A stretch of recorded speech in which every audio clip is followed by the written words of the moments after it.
Anda kembali bersama kami di Sapa Indonesia Malam. Polisi melakukan reka ulang kasus dugaan penganiayaan yang dilakukan anak anggota DPR terhadap kekasihnya hingga meninggal. Polisi juga masih mendalami motif penganiayaan tersebut.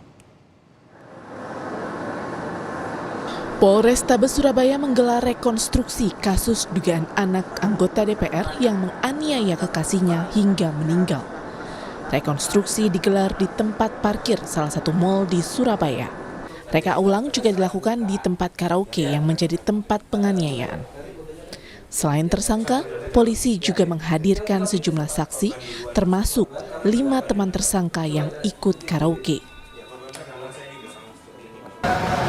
Kita temukan banyak fakta-fakta baru pada saat di Black Hole maupun pada saat yang bersangkutan mengendarai mobil hingga di situ tadi korban terlindas oleh mobil milik tersangka. Polisi telah menetapkan pelaku penganiayaan sebagai tersangka dan dijerat pasal penganiayaan. Selain itu, polisi terus mendalami motif tersangka saat menganiaya korban. Terkait dengan motif, kami masih mendalami. Kami belum fix menyatakan hal itu benar terkait dengan pernyataan dari pelaku. Kami masih mendalami. Maka kami menerapkan 2 pasal di sini, 351 ayat 3 dan juga 359. Pasangan ini kerap cekcok atau gimana sih, sampai berujung penganiayaan? Sesuai dengan fakta dan peristiwa yang sudah kami coba himpun, bahwasanya memang dari korban kami coba pelajari media sosial yang dia miliki, dia sering mengeluh seperti itu. Tapi perlu kami pendalaman. Terkait penerapan pasal penganiayaan terhadap tersangka, kuasa hukum korban menyatakan kasus ini dilaporkan terkait dugaan penganiayaan dan pembunuhan. Kuasa hukum tetap berharap agar diterapkan pasal pembunuhan terhadap tersangka. Kami tim kuasa hukum menghormati proses hukum yang berjalan. Atas adanya informasi bahwa tersangka ini tidak dijerat pasal pembunuhan, bahwa dalam laporan polisi tertulis yang sudah kami buat, di sana jelas dituliskan bahwasannya laporan kami yaitu 351 ayat 1 dan atau pasal 338 yang di sana adalah ancaman pembunuhan. Jika nanti ditemukan ternyata adanya penghilangan salah satu unsur pasal, tentunya kami tidak akan diam saja. Kami pasti akan melakukan langkah-langkah hukum lebih lanjut demi melindungi hak-hak hukum dari klien kami. Berdasarkan hasil otopsi, korban mengalami patah tulang serta luka dan memar di bagian organ dalam. Kemudian patah tulang disertai sama darah pada tulang iga kedua sampai 5. Kemudian ada luka memar pada organ paru dan luka pada organ hati. Korban ditemukan tergeletak di lantai basement tempat hiburan di Surabaya, Jawa Timur, 4 Oktober 2023 lalu. Tersangka sempat membawa korban ke apartemennya. Karena kondisinya memburuk, pelaku membawa korban lalu dibawa ke rumah sakit. Namun nyawa korban tidak tertolong. Tim Liputan Kompas TV. Saudara, polisi sudah menetapkan anak anggota DPR sebagai tersangka dugaan penganiayaan yang menyebabkan kematian kekasihnya. Bagaimana analisa kasus ini? Kita akan sapa pakar psikologi forensik UI Reza Indragiri. Mas Reza, selamat malam. Selamat malam. Mas Reza, kalau dari rangkaian kronologis kejadian, bagaimana perilaku dari tersangka kalau Anda melihatnya? Sejujurnya saya masih bertanya-tanya mengapa pihak kepolisian menggunakan pasal penganiayaan. Barangkali berangkat dari asumsi bahwa karena tersangka disebut-sebut menenggak minuman keras, lalu diasumsikan mabuk dibayangkan bahwa kehilangan kontrol diri, maka perilaku kekerasan yang dia lakukan terhadap korban, betapapun sangat brutal, tapi diasumsikan atau dianggap sebagai perilaku yang acak. Saya, berdasarkan pemberitaan di media, justru menemukan adanya indikasi bahwa pada diri tersangka terjadi eskalasi kekerasan. Jadi ada pola, bukan perilaku acak, melainkan pola kekerasan yang semakin lama semakin berat. Misalnya, bahwa tersangka semula mengarahkan serangannya ke bagian bawah tubuh korban, yaitu kaki. Namun berlanjut dengan serangan ke bagian atas tubuh korban, tepatnya ke daerah kepala. Secara awam pun bisa kita bayangkan bahwa serangan ke bagian kepala akan berakibat lebih fatal daripada serangan ke kaki. Itu pertama. Yang kedua, juga berdasarkan pemberitaan. Awalnya serangan dilakukan dengan menggunakan tangan kosong, namun meningkat dengan menggunakan alat yang tidak dimanipulasi. Dalam pengertian alat yang serta-merta langsung bisa digunakan tersangka untuk mengekspresikan kekerasan kepada korban, yaitu botol. Ternyata tidak berhenti sampai di situ.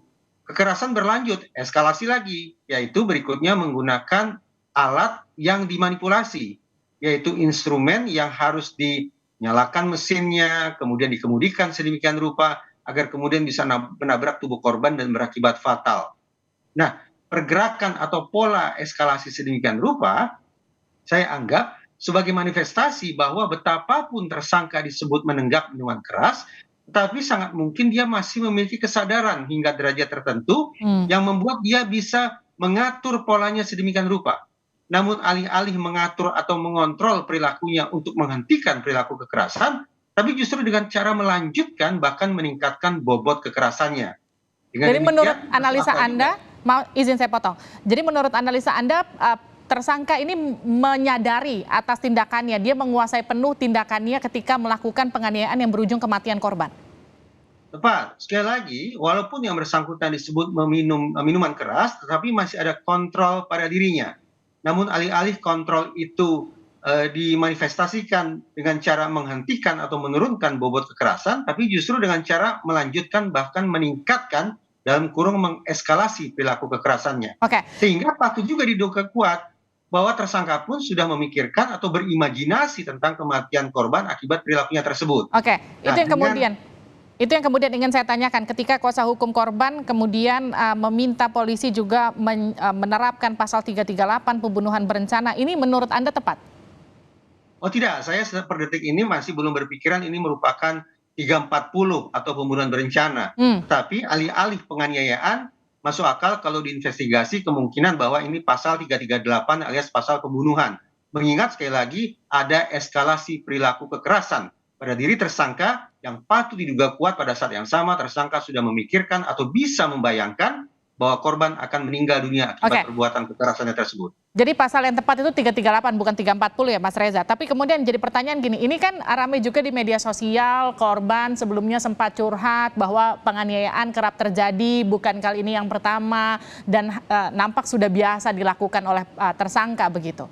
Tetap nggak bisa masuk ke 340, tetap masuknya 338 unsur-unsur ini? Sejak awal mencuatnya kasus ini, saya sudah menyarankan kepada pihak kepolisian agar juga mengecek media sosial baik itu tersangka maupun korban. Karena boleh jadi tanda-tanda kekerasan termasuk kemungkinan adanya eskalasi sudah berlangsung sejak jauh-jauh hari, termasuk kekerasan di ruang virtual. Namun apakah kemudian kita bisa menerapkan pasal 340, ini memang lebih kompleks lagi, bahwa para penyidik harus bisa memastikan di dalam kepala tersangka ada kalkulasi terhadap 4 unsur, yaitu target, insentif, sumber daya, dan resiko. Hanya kalau 4 unsur itu terpenuhi secara kumulatif, secara sekaligus, maka barulah kemudian menurut saya penyidik bisa menggunakan pasal 340.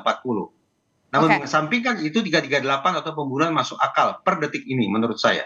Mas Reza, ketika kemudian pasca melakukan penganiayaan, kemudian sempat dibawa ke tempatnya tersangka, sampai akhirnya terakhir baru dilarikan ke rumah sakit, ini ada nggak unsur-unsur yang kemudian akan meringankan tersangka, potensi unsur yang meringankan tersangka nanti di persidangan?